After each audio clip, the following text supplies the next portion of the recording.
मैं मानता हूं कि बहुत अच्छा मेजोरिटी से बीजेपी का सरकार बनेगा, एनडीए का सरकार बनेगा। कम से कम 2/3 बहुमत से इंडिया गठबंधन की हेमंत जी के नेतृत्व में सरकार फिर से स्थापित होने जा रही है। झारखंड असेंबली चुनाव के दूसरे मरहले का इम्तिहान 20 नवंबर यानी कि कल होगा और नतीजे 23 नवंबर को आएंगे। लेकिन उससे पहले इंतखाबी तशहीर के आखिरी दिन दावों की भरमार रही। इंतखाबी तशहीर में उतरे दिग्गज लीडरान ने झारखंड में अपनी अपनी जीत का दावा किया। झारखंड बीजेपी के चुनाव में को इंचार्ज हेमंत बिस्वा ने कहा कि इस बार झारखंड में इख्तिदार की तब्दीली का मूड है, यहां एनडीए की सरकार बनेगी। तो सीएम हेमंत सोरेन ने बीजेपी पर जोरदार हमला बोला।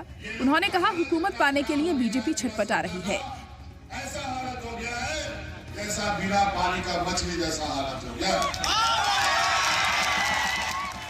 लेकिन इस बार भी हमारी ही सरकार बनेगी। फिर से सत्ता में आना चाहते हैं, डबल इंजन का सरकार बनाना चाहते हैं।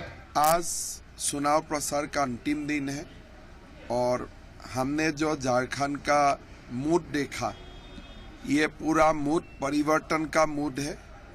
मोदी जी का पक्ष में एक लहर बह रहा है और मैं मानता हूं कि बहुत अच्छा मेजोरिटी से बीजेपी का सरकार बनेगा, एनडीए का सरकार बनेगा। अभी हम लोगों ने पहली बार 20 वर्ष में राज अलग होने के बाद पहली बार ये एनडीए और भाजपा सरकार को सत्ता से बेदखल किया है। और आज ये लोग का हालत इतना खराब हो गया है बिना सत्ता का, ऐसा हालत हो गया है जैसा बिना पानी का मछली जैसा हालत हो गया। और एक प्रकारे संथाल परगना झारखंड की हुकूमत की धुरी मानी जाती है, लिहाजा आखिरी मरहले में संथाल पर सियासी निगाहें टिकी हैं।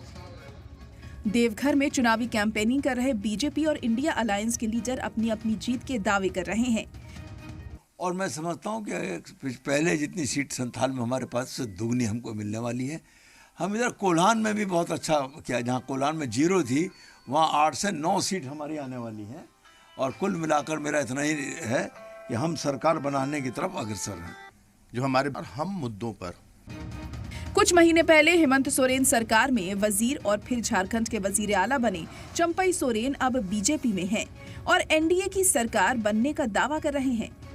तो बिहार कांग्रेस के रियासती सदर अखिलेश सिंह झारखंड में इंडिया अलायंस की सरकार बनने के लिए ताल ठोक रहे हैं।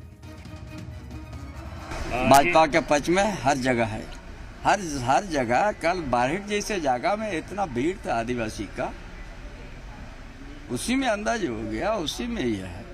हमने जमीन का हकीकत हम ऊपर से नहीं बोल रहा। यहाँ कम से कम 2/3 बहुमत से इंडिया गठबंधन की हेमंत जी के नेतृत्व में सरकार फिर से स्थापित होने जा रही है।